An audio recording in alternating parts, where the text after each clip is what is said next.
சூரிய ஒளி மின் உற்பத்தி உலகளவில் பெரும் வளர்ச்சி பெற்று வரும் நிலையில் பயன்பாட்டுக்கு பின் கைவிடப்பட்ட சோலார் தகடுகள் பெரும் சுற்றுச்சூழல் பிரச்சனையாக உருவெடுக்கும் அபாயம் எழுந்துள்ளது.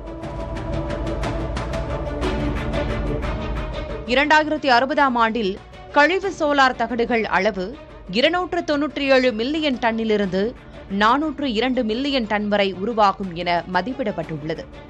உலக புகழ்பெற்ற நேச்சர் இதழில் இந்த தகவல் இடம்பெற்றுள்ளது.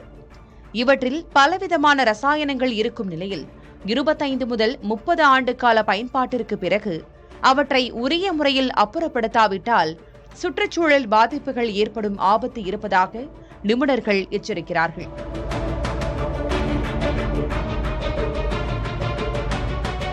அதே நேரம் இத்தகடுகளில் வெள்ளி, தாமிரம், டெல்லூரியம், காரியம், காட்மியம் போன்ற மதிப்புமிக்க பொருட்கள் எஞ்சியுள்ளதால் அவற்றை முறையாக பிரித்தெடுத்தால் $1 டிரில்லியன், அதாவது 95 லட்சம் கோடி ரூபாய் அளவுக்கு அவற்றின் மதிப்பு இருக்கும் என்று கணிக்கப்பட்டுள்ளது.